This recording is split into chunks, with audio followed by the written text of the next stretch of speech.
Hello and welcome to Instant Easy Learning. In this lecture, we will learn about second equation of motion, that is position time relation. ठीक है.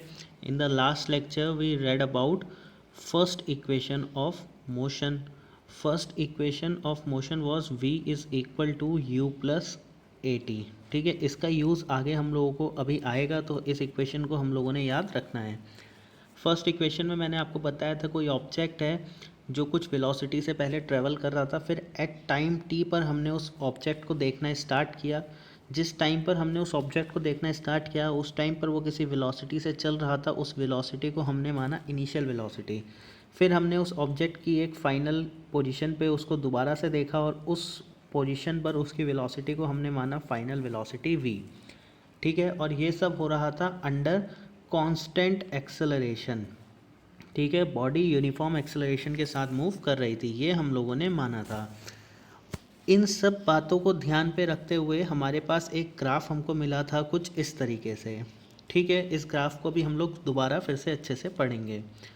Now in order to derive second equation of motion, that is position time relation, we have to suppose some points. ठीक है. वो supposition क्या है? We have to suppose that an object has traveled a distance s. Obvious सी बात है, जब object किसी वेलोसिटी के साथ चल रहा होगा कुछ टाइम में, तो यहाँ पर इसने कुछ ना कुछ डिस्टेंस भी कवर किया होगा. कुछ ना कुछ डिस्टेंस कवर किया होगा तभी उसके पास वेलोसिटी भी आई और टाइम तो उसका चेंज हो ही रहा है. ठीक है. अंडर अ यूनिफॉर्म एक्सेलरेशन ए, यहाँ पर जो एक्सेलरेशन है दैट इज़, ठीक है, यूनिफॉर्म एक्सेलरेशन के साथ हमारा ऑब्जेक्ट चल रहा होगा. तो यहाँ पर हमें कुछ इस टाइप का ग्राफ मिलता है. यहाँ पर अगर हम इस ग्राफ से हम देखें तो O A is equal to u, यहाँ से हमको मिला. सेकंड चीज़ अगर हम देखें तो O C that is equal to A D. Last lectures में मैं आपको इस ग्राफ को एक्सप्लेन कर चुका हूँ. O C is equal to A D is equal to time period हो जाएगा. यू जो है ये हमारी इनिशियल वेलोसिटी हो जाएगी. फाइनल वेलोसिटी की अगर हम बात करते हैं तो B D B C will be our final velocity that is equal to V. ठीक. दूसरा, इस लाइन से हम लोग ये चीज़ भी पता कर सकते हैं that B C is equal to B D plus C D. ये पूरी लाइन जो बी सी है वो बी डी जो लाइन है प्लस डी सी लाइन है, इसका सम हो रखा है. ठीक है. तो यहाँ से हमें ये चीज़ और पता चल गई. दूसरी चीज़, अगर हम यहाँ से ग्राफ से बी सी की वैल्यू एंड सी डी की वैल्यू पुट करें या फिर complete B C and B D की वैल्यू पुट करें तो हमको यहाँ पर क्या मिलेगा ये हम देखते हैं. ठीक. यहाँ से बी सी हमको मिलता है, B C our final velocity, it is equal to V. B D की अगर बात करें तो बी डी की वैल्यू हमको नहीं पता. एंड सी डी की अगर हम बात करते हैं यहाँ पर तो C D is equal to O A. C D हमारा ओ ए के इक्वल है, तो सी डी को यहाँ पर मैं ओ ए से रिप्लेस कर सकता हूँ because C D is equal to O A. ठीक है. अब यहाँ पर हम लोग क्या करेंगे, v is equal to B D plus O A की वैल्यू पुट करेंगे. ओ ए कितना है, O A is equal to u that is our initial velocity. तो हमने यहाँ पर u पुट कर दिया. फाइन. अब यहाँ से हम बी डी को आराम से लिख सकते हैं, B D is equal to V minus U. इसका क्या मतलब हुआ, this implies B D is what, it is a change in velocity. ये हमारी वेलोसिटी का चेंज भी हमको दे रहा है बी डी यहाँ से. फाइन. पहली चीज़ तो हमको यहाँ से ये बहुत अच्छे से पता चल गई. इन चीज़ों को हम लोगों को आगे ध्यान में रखना है, इसलिए मैं आपको एक बार फिर से ये चीज़ डिराइव करवा रहा हूँ. ठीक. अब इस ग्राफ को हम लोग फिर से समझते हैं. ये ग्राफ है वेलोसिटी एंड टाइम के बीच में. ठीक है. अब अगर हम लोग वेलोसिटी और टाइम के बीच में कोई रिलेशन लिखना चाहें तो we know that displacement is equal to velocity into time. ये कैसे आया, मैंने आपको वेलोसिटी का रिलेशन बताया था. Velocity is equal to displacement upon time. तो यहीं से हमें डिस्प्लेसमेंट हम लोग निकाल सकते हैं. अगर वेलोसिटी और टाइम को मल्टीप्लाई करें तो हम डिस्प्लेसमेंट निकाल सकते हैं, ठीक है। अब अगर इस ग्राफ में देखें तो इस ग्राफ में हमें वेलोसिटी भी गिवन है और हमें टाइम भी गिवन है। अगर हमें वेलोसिटी गिवन है और हमको टाइम गिवन है तो यहाँ से हम लोग डिस्प्लेसमेंट निकाल सकते हैं, that is equal to velocity into time, ठीक है। अब इस ग्राफ से अगर हम लोगों को डिस्प्लेसमेंट फाइंड आउट करना है तो we have to find the area enclosed by this figure. जो ये OABC फिगर है, इसने कितना एरिया इनक्लोज किया, ये अगर हमें पता चल गया तो हमको डिस्प्लेसमेंट की वैल्यू पता चल जाएगी। फाइन। अब ये जो फिगर है this figure is known as trapezium, ठीक है। ट्रापेजियम का एक तो हमारे पास डायरेक्ट एरिया का फॉर्मूला होता है और एक अगर हम इसको ढंग से देखें तो ये हमारे पास एक रेक्टेंगल बन रहा है और ये हमारे पास एक ट्रायंगल बन रहा है।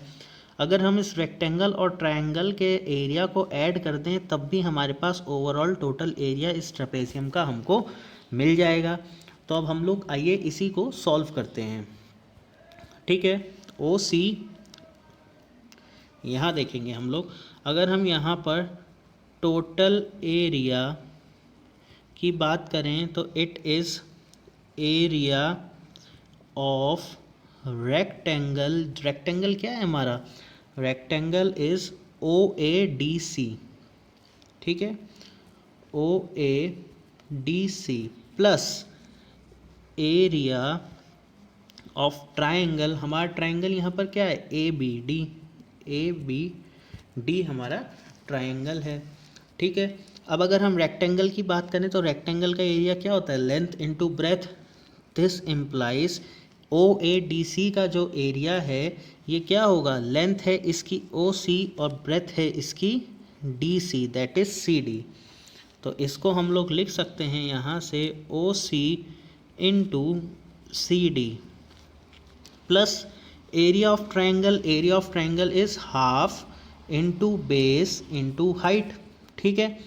तो यहाँ से हम लोग एरिया ऑफ ट्रायंगल ABD लिखेंगे हाफ। अब ट्रायंगल का बेस यहाँ से देखते हैं, ट्रायंगल का बेस मिल जाएगा हमको BD और हाइट हो जाएगी AD, ठीक है। This implies half into BD into AD, ठीक है। इतनी चीज़ हमको और पता चल गई। और जब हमने इस ट्रायंगल का एरिया प्लस इस रेक्टेंगल के एरिया को ऐड करेंगे तो हमको ये देगा एरिया ऑफ ट्रापेजियम। जो हमारा ट्रापेजियम है इसका एरिया हमको मिल जाएगा और यही जो ट्रापेजियम का एरिया है that is equal to what? That is equal to displacement. ये हमारा डिस्प्लेसमेंट के इक्वल होगा, ठीक है। अब हम लोग क्या करेंगे, यहाँ से हम लोग OC, CD, BD and AD की वैल्यू पुट करेंगे फ्रॉम ग्राफ, ठीक है। अब अगर हम ग्राफ से देखें तो OC कितना है? OC is equal to time period T, तो OC इज़ इक्वल टू यहाँ पर हम लिखेंगे T। CD देखते हैं हमारा कितना है। अगर हम CD की बात करें तो CD ये है, CD is equal to OA which is equal to U, initial velocity, ठीक है। तो यहाँ से हम लोग CD की वैल्यू लिखेंगे U। सिमिलरली अब हम लोग BD की वैल्यू देखते हैं क्या है। BD ये है हमारा, ठीक है। और BD मैंने आपको अभी बताया था, BD is change in velocity which is equal to V minus U, ठीक है। तो यहाँ से हम लोग लिख सकते हैं BD is equal to V minus U, ठीक। अब हमारे पास बचा AD। अब हम AD की वैल्यू भी ग्राफ से देखेंगे। तो ये रहा हमारा AD which is equal to OC and which is equal to T।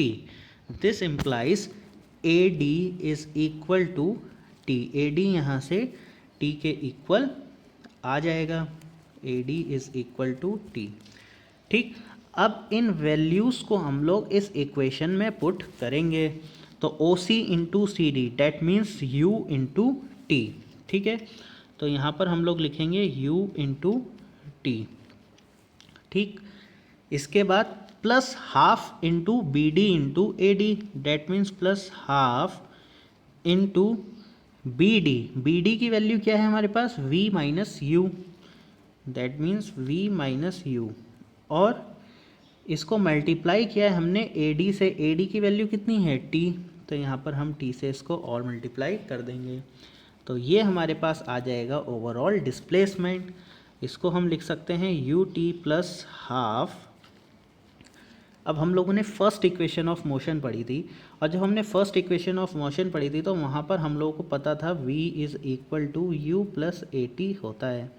ठीक, इस इक्वेशन को हम लोग यहाँ v से रिप्लेस करेंगे, तो यहाँ हम लोग v को रिप्लेस कर देंगे u प्लस ए टी से, माइनस u जो एज इट इज़ यहाँ पर आ गया in to T is equal to s हो जाएगा। ठीक, अब इसको अगर हम फर्दर सॉल्व करेंगे तो s is equal to U T plus half. देखिएगा u से u कट गया, ए टी से t मल्टीप्लाई हुआ, तो ये बन जाएगा ए टी स्क्वायर, और यहाँ आ जाएगा A T square. This implies s is equal to U T plus half A T square. This is our second equation of motion. ये हमारी सेकेंड इक्वेशन ऑफ मोशन कहलाती है। अब इसमें देखो हमारे पास डिस्प्लेसमेंट गिवन है, अगर यहाँ पर हम देखें तो डिस्प्लेसमेंट गिवन है, इनिशियल वेलोसिटी गिवन है, टाइम पीरियड गिवन है, और एक यूनिफॉर्म एक्सेलरेशन भी गिवन है। टाइम पीरियड का स्क्वायर हो रहा है, इट मीन्स कि एक बार हम टाइम पीरियड ले चुके हैं। अब अगर हमें क्वेश्चन में चाहे डिस्प्लेसमेंट गिवन हो, इनिशियल वेलोसिटी गिवन हो, टाइम पीरियड गिवन हो, एक्सेलरेशन पूछ सकता है, मतलब कि कुछ भी कोई भी पैरामीटर अगर इस चारों पैरामीटर से रिलेटेड चीज़ें हमसे पूछी जा रही हैं तो यहाँ पर हम लोग सेकेंड इक्वेशन ऑफ मोशन का यूज़ कर सकते हैं। ठीक है, तो यहाँ पर हमारी second equation of motion proof हो गई। ये जो प्रूफ था ये तो हम लोगों ने ग्राफिकली किया। ठीक है, एक हम लोग थियोरेटिकल प्रूफ करके देखते हैं सेकेंड इक्वेशन ऑफ मोशन का। इसमें मैंने आप लोगों को बताया था, अगर हम लोग एवरेज स्पीड की बात करते हैं तो एवरेज वेलोसिटी की बात अगर करते हैं, एवरेज वेलोसिटी की अगर हम लोग बात करते हैं, एवरेज स्पीड क्या होगी, total distance upon total time taken. ठीक है, हम लोग बात कर रहे हैं एवरेज वेलोसिटी की। एवरेज वेलोसिटी मैंने आपको बताया था initial velocity plus final velocity by 2 होता है। ठीक है, ये मैंने आपको समझाया था, जहाँ पर मैंने आपको बताया था एक्सेलरेशन हमारा कांस्टेंट होता है। ऑब्वियस सी बात है, हम लोग जो भी मोशन स्टडी कर रहे हैं, हम स्ट्रेट लाइन का मोशन स्टडी कर रहे हैं, और वेलोसिटी हम लोग बताते हैं कि टाइम के साथ इक्वली चेंज होती है। दैट्स वाई हम यूनिफॉर्म एक्सेलरेशन बताते हैं, यहाँ पर ऑब्जेक्ट फॉलो करता है। ठीक है, तो अगर हम लोगों को एवरेज वेलोसिटी का ये फॉर्मूला यूज़ करना है तो यहाँ पर भी एक्सेलरेशन हमारा कांस्टेंट होना चाहिए। एक तो हमको एवरेज वेलोसिटी का ये फार्मूला पता है। ठीक है, एक और हमको एवरेज वेलोसिटी का फार्मूला पता है, that is equal to total displacement over total time taken. That means it is equal to S by T, displacement by time, ये भी हमको पता है। ठीक है, अब यहाँ से हम एक चीज़ बहुत अच्छी समझने जा रहे हैं। देखिएगा, एवरेज वेलोसिटी जो है वो u प्लस वी बाई 2 के भी इक्वल है, और average velocity s by T के भी इक्वल है। इसका क्या मतलब है कि u प्लस वी बाई 2 भी इक्वल होगा हमारा s बाई टी के। अभी मैथ्स में आप लोग एक चीज़ पढ़ेंगे, मैं आपको अभी बता दे रहा हूँ, things which are equal to the same thing are equal to one another. Things which are equal to the same thing are equal to one another. यहाँ पर क्या हो रहा है, u प्लस वी बाई 2 भी एवरेज वेलोसिटी के equal है, और s बाई टी भी एवरेज वेलोसिटी के इक्वल है। दिस इम्प्लाइज जो हमारा u प्लस वी बाई 2 है और s बाई टी है, ये भी आपस में इक्वल होंगे। दिस इम्प्लाइज मैं लिख सकता हूँ s by T is equal to U plus V by 2। ठीक है, अभी हम लोगों ने मोशन की फर्स्ट इक्वेशन पढ़ी थी, जहाँ पर हमने पढ़ा था v is equal to U plus A T. हम लोग क्या करेंगे, इस v की वैल्यू को इस v से रिप्लेस कर देंगे, तो हमको मिल जाएगा s by T is equal to U plus v की वैल्यू जब लिखेंगे तो u plus A T by 2 हो जाएगा यहाँ पर। ठीक है, अब इसको हम लोग लिख सकते हैं s by T is equal to U plus U हमको मिल के देगा 2u plus A T by 2, ठीक है।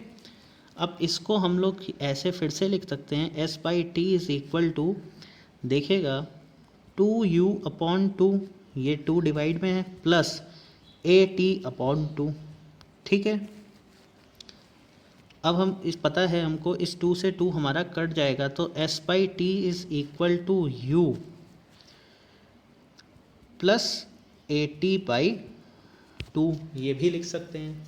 अब जो हमारा ये t है इसकी हम लोग क्रॉस मल्टीप्लाई करा देंगे, तो s इज़ इक्वल टू, ये t जब इस u से मल्टीप्लाई होगा तो इट विल बिकम ut, और जब ये वाला t यहाँ पर मल्टीप्लाई होगा then it will become AT²/2, ठीक है। तो अब जो हमारे को इक्वेशन यहाँ से मिली वो मिली s is equal to ut plus half AT², ठीक है। This is our second equation of motion, s is equal to ut plus half AT², और इससे पहले भी हमने यही डिराइव किया था, s is equal to ut plus half AT², ये हमने ग्राफिकली डिराइव किया था, और ये जो हमने डेरिवेशन किया है ये हमने थ्योरेटिकल डेरिवेशन किया है, जो हमने फॉर्मूलाज पढ़े थे उन्हीं के हेल्प से, ठीक है। ये कंप्लीट डेरिवेशन है जो आप लोग यहाँ से देख सकते हैं, ठीक। इसी के साथ हम लोगों ने यहाँ पर second equation of motion complete कर दिया है। नेक्स्ट लेक्चर में हम लोग थर्ड इक्वेशन ऑफ मोशन और यूनिफॉर्म सर्कुलर मोशन का स्टार्टिंग देखेंगे। तब तक के लिए कोई भी डाउट या क्वेरी है तो आप लोग मेल या कमेंट करके पूछ सकते हैं। Thank you for watching, please like share and subscribe our channel.